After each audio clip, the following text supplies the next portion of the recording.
दोस्तों, ये बात उस समय की है जब स्वामी विवेकानंद अपने लोकप्रिय शिकागो धर्म सम्मेलन के भाषण के बाद भारत वापस आ गए थे। अब उनकी चर्चा विश्व के हर देश में हो रही थी। सब लोग उन्हें जानने लगे थे। स्वामी जी भारत वापस आकर अपने स्वभाव अनुरूप भ्रमण कर रहे थे। इस समय वह हिमालय और इसके आसपास के क्षेत्रों में थे। एक दिन वो घूमते घूमते एक नदी के किनारे पर आ गए। वहाँ उन्होंने देखा कि एक नाव है, पर वह अपना किनारा छोड़ चुकी है। तब वे वापस आने का इंतजार में वहीं किनारे पर बैठ गए। एक साधु वहाँ से गुजर रहा था। साधु ने स्वामी जी से को अकेला बैठा देखा तो वहाँ स्वामी जी के पास गया और उसने पूछा कि तुम यहाँ क्यों बैठे हो।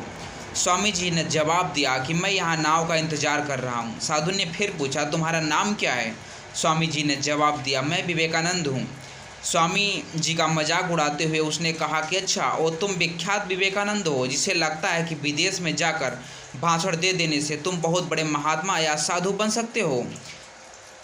स्वामी जी ने साधु को कोई जवाब नहीं दिया। फिर साधु ने बहुत ही घमंड के साथ नदी के पानी के ऊपर चलकर अपनी शक्ति का प्रदर्शन किया।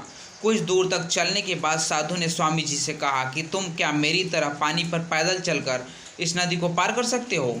स्वामी जी ने बहुत ही आदर और विनम्रता के साथ साधु से कहा, इस बात में कोई शक नहीं है कि आपके पास कोई अद्भुत शक्ति नहीं है।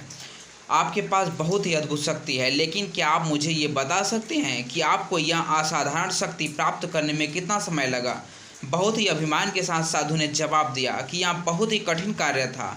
मैंने 20 साल की कठिन की तपस्या या साधना के बाद यह मैंने महान शक्ति प्राप्त की है।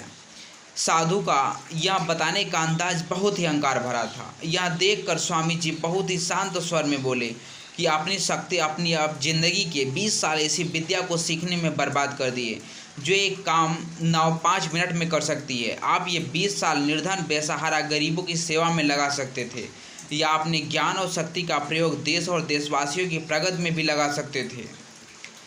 या आपने शक्ति का प्रयोग गलत का शक्ति प्रयोग किया है, परंतु आपने 20 साल सिर्फ 5 मिनट बचाने के व्यर्थ कर दिए।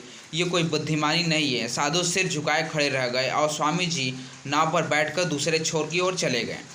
इस प्रकार इस कहानी में हमें बताया गया कि ज्ञान और शक्ति का प्रयोग सही आवश्यक है। किसी शक्ति को प्राप्त करने में यदि उस पर घमंड करते हो तो ये मूर्खता है। शक्ति का सही जगह पर इस्तेमाल करना ही वास्तविकता में बुद्धिमानी है। दोस्तों, ये कहानी कैसी लगी?